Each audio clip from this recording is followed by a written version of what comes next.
In this video, we're going to discuss how to run programs when you're not using BlueJ. In particular, we're going to introduce the main method, which all standalone Java programs require. We shall also illustrate the Java application launcher. We shall use the Zool project for this demonstration, although the principles apply to any program. If you wish to run programs outside BlueJ, you'll need to configure your computer so that the Java application launcher is accessible. That topic is beyond the scope of this video, but there's plenty of information available on the web to help you with such setup. We know that in order to run the Zool game within BlueJ, we have to create a game object and then call play on it. In other words, the game class contains the starting point for this program. However, the steps we would have to go through to run a different program will be different and be distinctive of that particular program. For instance, to run the tech support program, we would create a support system object and call start, while on the house project we would call the draw method on a picture object. Every program will be different in terms of which method to call on an object of which class.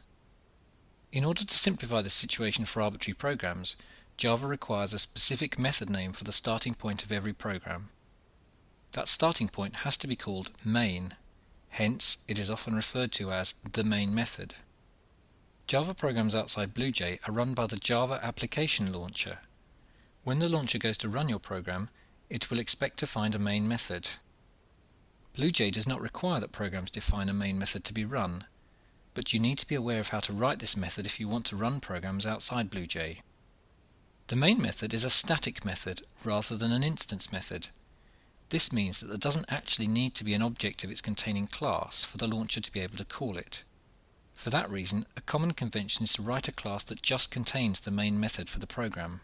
The name of this class is then passed to the launcher so that the launcher can call the main method it contains. This is a convention that we shall use here. So to turn our Zool project into something that can be run outside BlueJ, we shall add a new class to it, called GameMain. The name of the class can be anything, but it's a reasonable convention to include main in its name to signal that this class contains the program's starting point.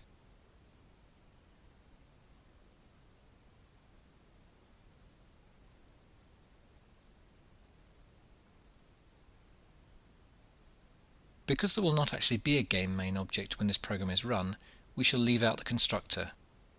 So we have a complete empty class body to which we shall add the main method.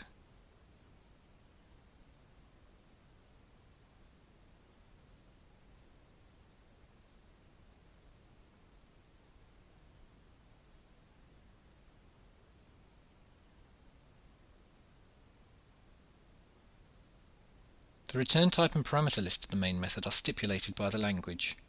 The only choice we have is over the name of the parameter. The header tells us that the method will not return a result. It is static, so it can be called as GameMain.main, and it receives an array of strings as a parameter. We shall not make use of that at first, but explain its purpose later.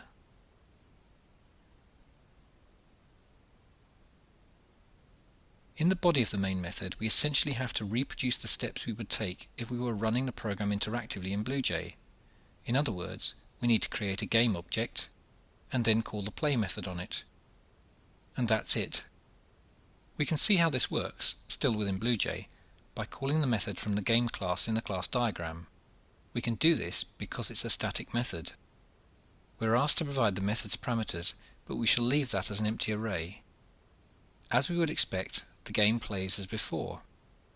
So what difference does this make outside BlueJ? Here we have open what is called a command window or terminal window. It's located in the project folder, as we can see from the list of files.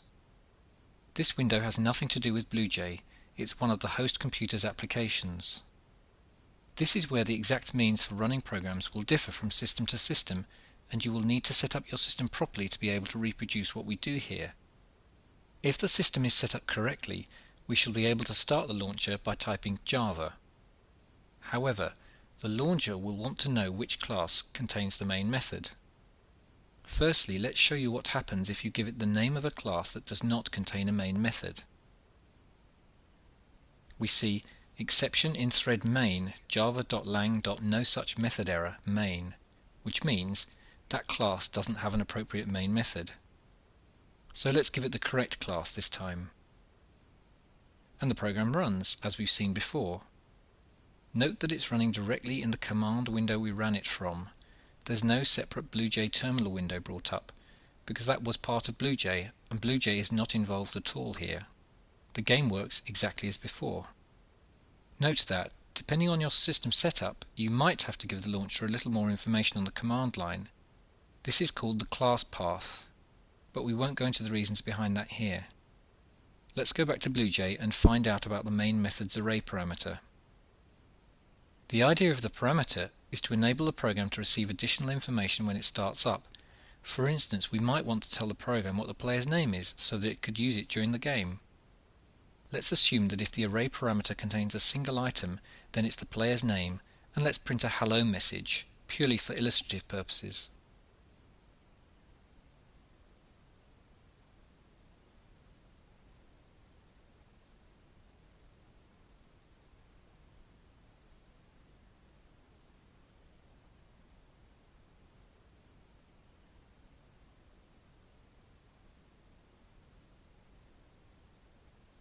Now when we run it, we add the player's name after game main. Each word written after the name of the class on the command line would be stored in a separate element of the array passed into the main method.